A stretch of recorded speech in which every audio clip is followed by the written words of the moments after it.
Neo skin ఇక్కడ anti ageing treatments కూడా ఇస్తున్నారు. It's just a phone call away.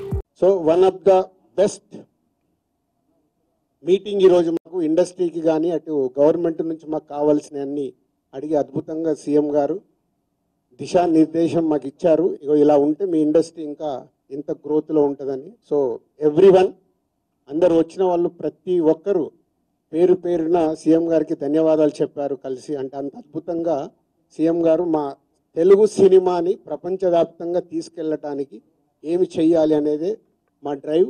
So whole industry next ఇంకో meeting వేసుకొని మళ్ళీ సీఎం గారికి ఏమేమి చేస్తే బాగుంటుంది అనేది ప్రపోజల్ ఇవ్వబోతున్నాం.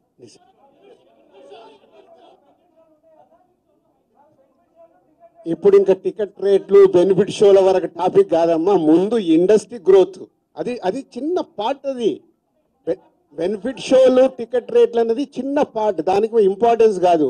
గవర్నమెంట్ పెద్దది, నేషనల్ వైడ్గా ఇంటర్నేషనల్ వైడ్గా తెలుగు సినిమాని ఎలా తీసుకెళ్దామనే బిగ్ విజన్, అదే ఎజెండా.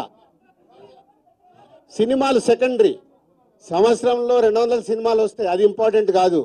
తెలుగు సినిమాని ప్రపంచవ్యాప్తంగా హై లెవెల్లో పెట్టడానికి ఏం చెయ్యాలి, హైదరాబాద్ని ఇంటర్నేషనల్ హబ్గా ఎలా చెయ్యాలి, ఇవి చాలా పెద్దవి. చిన్న చిన్న విషయాలు మనం మాట్లాడుకోవాల్సిన అవసరం లేదు, అవన్నీ టైం చెప్తాయి.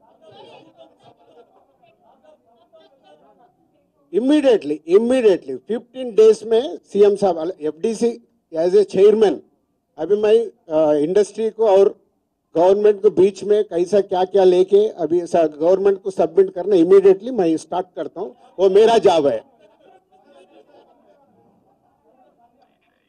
या नेक्स्ट स्टेप कमिटी వాళ్ళు మినిస్టర్స్ కూడా కమిటీలో మెంబర్స్గా ఇస్తామన్నారు. సో అది తీసుకొని ఇండస్ట్రీ నుంచి కూడా కొంతమందిని తీసుకొని ఎఫ్డీసీ మధ్యలో ఉంటూ ఒక కమిటీ ఆర్గనైజ్ చేసుకొని ఇవన్నీ అంటే పెద్దవి మాకు బిగ్ ఛాలెంజ్ ఇచ్చారు సీఎం గారు, దానికి రీచ్ అవ్వాలి. సంక్రాంతి సినిమాలు టిక్కెట్లు ఆపండి, అది ఇంపార్టెంట్ కాదు, అది ఇంపార్టెంట్ కాదు, పెద్దదానికి. मैं एक काम करता हूँ, मैं ये जो इधर गवर्नमेंट ऑफिशियल से जो काम होना हो गए, मैं एफडीसी की बुला के आप लोगों का Q&A होना बोलता तो मैं एफडीसी में लगा के बुलाता हूँ. సుమన్ టీవీలో మీ పర్సనల్ అండ్ బిజినెస్ ప్రమోషన్స్ కోసం కింది నెంబర్ కి కాంటాక్ట్ చేయండి.